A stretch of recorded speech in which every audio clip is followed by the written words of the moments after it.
Hello and welcome to Study English IELTS Preparation. I'm Margot Politis. Today we'll look at some aspects of discussing a topic, which is something you are expected to do in Part 3 of the IELTS speaking test.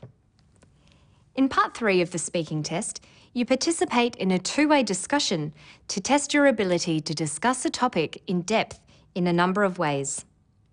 These may include speculating, comparing and contrasting, or identifying a trend. The speaker in the next clip identifies a trend. What is the trend? The fastest growing area of identity fraud is in internet services, such as people breaking into internet banking accounts, credit card fraud over the internet, people using fraudulent credit cards, fraudulent identities to essentially break into other people's accounts and essentially steal their money. The trend he's identified is the fastest growing crime in the world, identity fraud. If we listen further, he explains why it's a problem. The traditional way to protect internet banking and other secure applications is through passwords and PIN numbers. And these are totally inadequate in an area where identity-related fraud is growing at such a high rate. He tells us it's a problem because the traditional ways to protect internet banking are inadequate. But he has a solution. Let's hear what it is. What we've actually developed here is a technology that allows us to analyse a person's voice, a person that is actually sitting at their computer screen, accessing a secure website. We're able to analyse their voice in order to confirm that they actually are who they say they are. Big Bird. Congratulations, you have been successfully verified. His solution is to use technology which produces a voice signature. He demonstrated 3 of the language functions which are used to assess your communication skills. He identified the issue, that identity fraud is a problem, and then explained why it's a problem. The 3rd language function was providing a solution. He talked about what could be done to prevent identity fraud. Now let's listen to this woman responding to the question, what makes a person famous? I think there are different ways to see what makes a person famous. One is the publicity and the marketing around a person. But I don't think that's the real, honest way to be famous. I think if I have to choose, I'd rather be famous for being honest, for being kind, and for trying to help and solve conflicts or problems in the world, instead of being on the cover of a magazine. So, my characteristic for a famous person, I will go for honesty and kindness. She shows that she understands the question by incorporating it into her response at the start. By repeating the question, she is clarifying the topic. I think there are different ways to see what makes a person famous. The question is designed to see if you can identify. She identifies what she believes makes a person famous: publicity and marketing.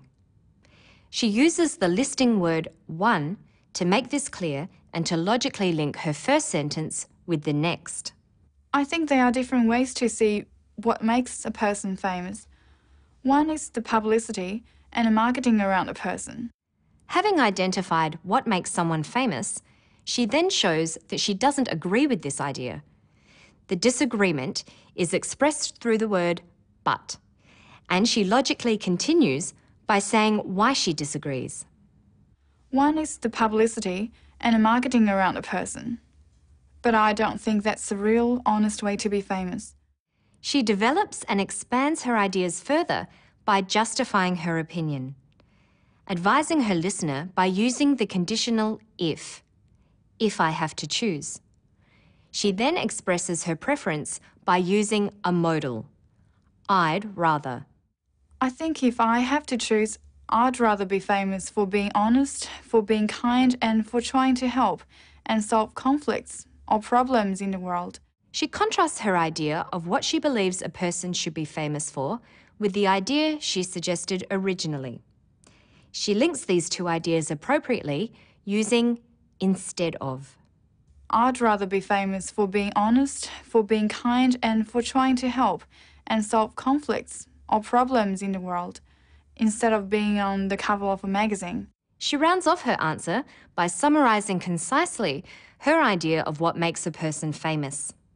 She uses the conjunction so to make this final statement. So, my characteristic for a famous person, I will go for honesty and kindness. So she clarifies, identifies, disagrees, gives an opinion, advises, shows a preference, contrasts ideas, and summarises.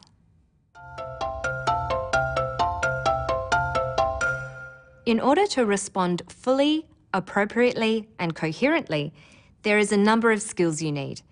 You should be able to quickly recognise what the question is asking.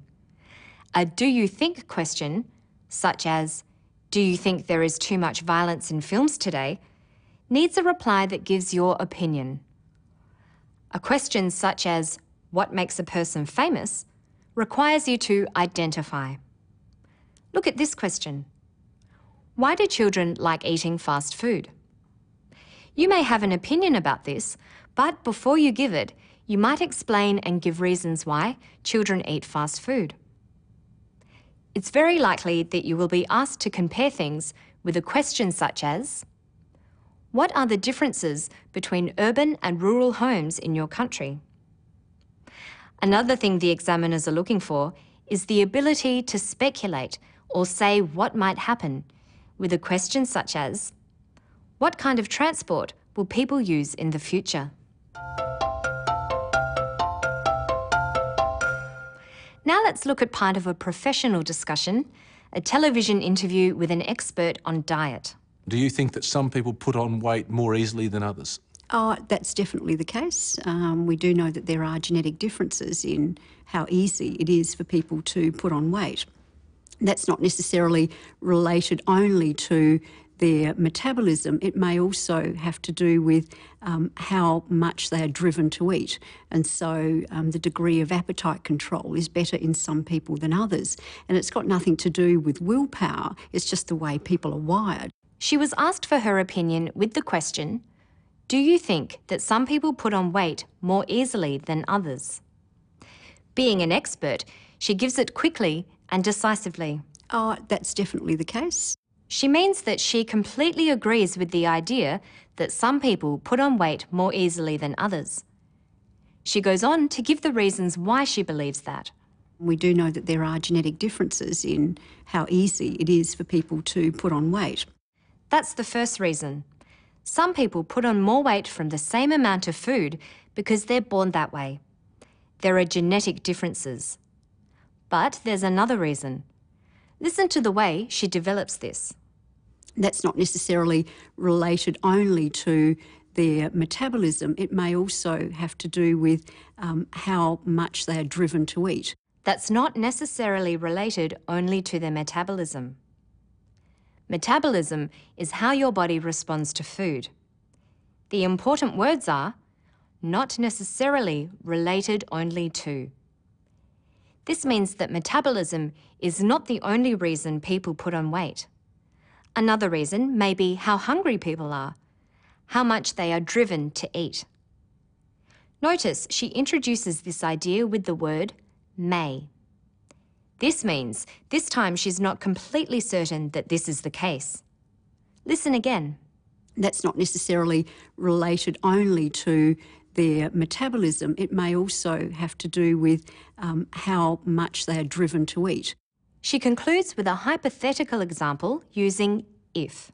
So that if you put some people in a situation where there's a smorgasbord, some people will be able to control exactly how much they need to eat. And some people don't have an off button, do they? And some people don't have an off button. That's all for now. To find more information about Part 3 of the speaking test, visit our Study English website. Good luck with your studies. Bye for now.